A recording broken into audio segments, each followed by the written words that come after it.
দেখেন সেই 1445 বছর আগে সেই ঘর সেভাবেই পড়ে আছে। সেই 1445 সুবহানাল্লাহ, 1400 বছর আগে যেভাবে ছিল সেইভাবেই আছে এই জায়গাগুলো, এই স্থানগুলো। যেইটি সেই পবিত্র সেই স্থান জায়গা যেখানে আমার রাসূল সাল্লাল্লাহু আলাইহি ওয়াসাল্লাম বদরের যুদ্ধ থেকে 313 জন সাহাবা একরামকে নিয়ে 14 জনকে শহীদ করে রেখে আসার পরে যেখান থেকে সাহাবা একরামকে নিয়ে আল্লাহ রসুল এখানে 313টা ঘর আছে। দেখেন ওই যে পাহাড়ের উপর থেকে নিয়ে 313টা ঘর, এই যে ছোট্ট ছোট্ট সুপড়ির মতো সাহাবা একরামের বাসস্থান এখানে ছিলেন। আমার রাসূল সাল্লামকে বসিয়েছিলেন ওই যে উপরে, এবং রসুল যেখানে বসে বসে সাহাবেদেরকে ইমামতি করেছিলেন সেই মসজিদটাই যে, এবং 313টা ঘর আছে এখানে। দেখেন আপনারা 313টা সাহাবা একরামের ঘর যেখান থেকে বদর থেকে আসার পরে। সুবহানাল্লাহ, কি অসাধারণ ঐতিহাসিক স্থানগুলো। সাহাবা একরাম সাল্লাল্লাহু আলাইহি ওয়াসাল্লাম, নবী করিম সাল্লাল্লাহু আলাইহি ওয়াসাল্লাম, সাহাবা আজমাইন রাদিয়াল্লাহু তাআলা আনহুম আজমাইন যাহারা এখানে বসবাস করেছিলেন এবং এখানে কয়েকদিন অবস্থান করে সাহাবা একরাম তারপরে বদরে গিয়ে মদিনায় গিয়েছিলেন। সেই ঐতিহাসিক জায়গাটা আপনাদেরকে দেখাইলাম। বরকতান সুবহানাল্লাহ সুবহানাল্লাহ সুবহানাল্লাহি ওয়া বিহামদিহি সুবহানাল্লাহিল আযীম। আপনারা দেখেন সেই 1445 বছর আগে সেই ঘর সেভাবেই পড়ে আছে। সেই 1445 সুবহানাল্লাহ, 1400 বছর আগে যেভাবে ছিল সেইভাবেই আছে এই জায়গাগুলো, এই স্থানগুলো। কি অসাধারণ সৌন্দর্য এই স্থানগুলো, আসলেই অনেক সৌন্দর্য বহন করে ওই আমাদের ইসলামের। 30 বছর আগে সেই চৌকাট। আল্লাহু আকবার আল্লাহু আকবার। আপনাদেরকে একটু দেখাই কাছে বসে, আল্লাহু আকবার। আপনারা একটু দেখুন সেই কাঠ। আল্লাহু আকবার আল্লাহু আকবার। এই যে সেই কাঠ এখনো পর্যন্ত অক্ষত অবস্থায় পড়ে আছে। আল্লাহু আকবার। আমি একটু ভিতরে ঢুকে আপনাদেরকে দেখাই।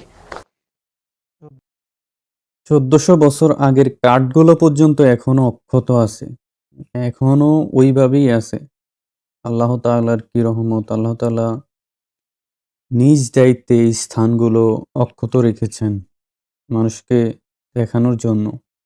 আমার মন বলে আমার রাসূল সাল্লাল্লাহু আলাইহি সাল্লামের সাহাবা একরাম ওই যে সেই পুরানা শত শত বছর আগের কাঠ, সাহাবা একরামের সেই 313টা ঘর যেখান থেকে বদর থেকে আসার পরে আমার রাসূল সাল্লামকে নিয়ে তারা কয়েকদিন এখানে অবস্থান করছিলেন এবং অনেক সাহাবী এখানে ঘর বানিয়ে যুগকে যুগ এখানে থেকে গেছেন।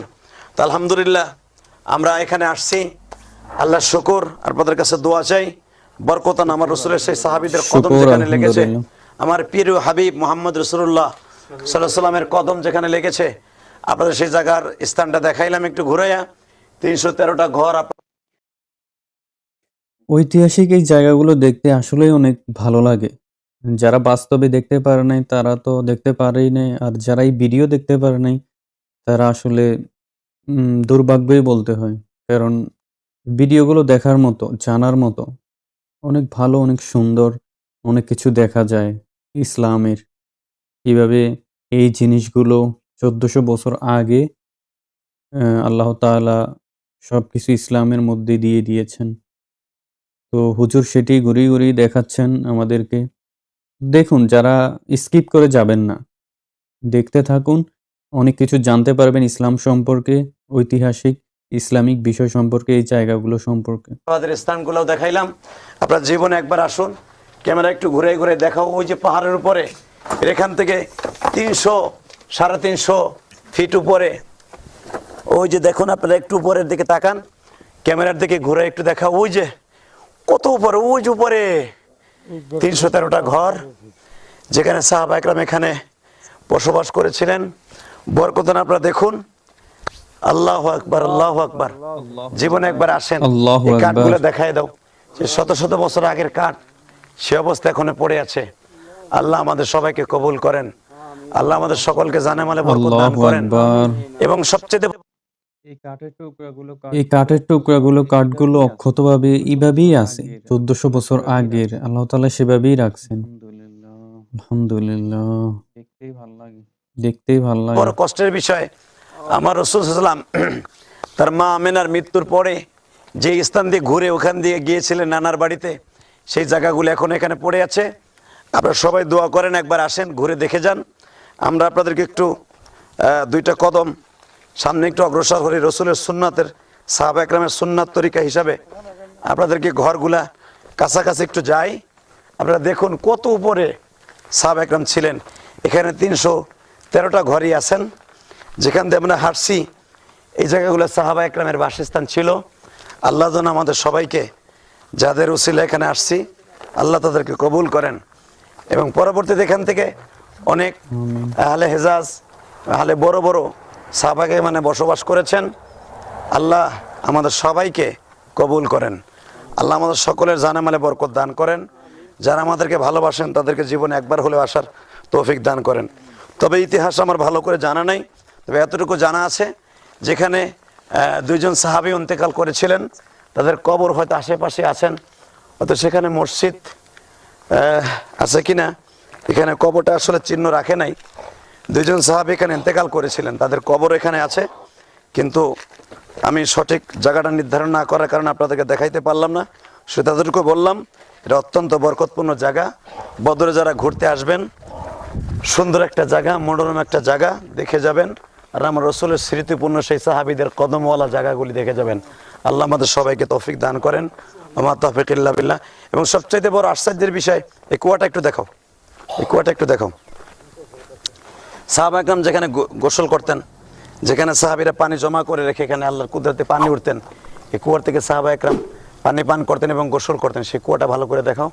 এখানে ঘাট বান্ধানো আছে, দেখেন নামার জন্য সাহাবা একরাম যেখানে গোসল করতেন, ওযু করতেন, এখানে রাসূল সাল্লাল্লাহু আলাইহি ওয়াসাল্লাম নামাজ পড়তেন।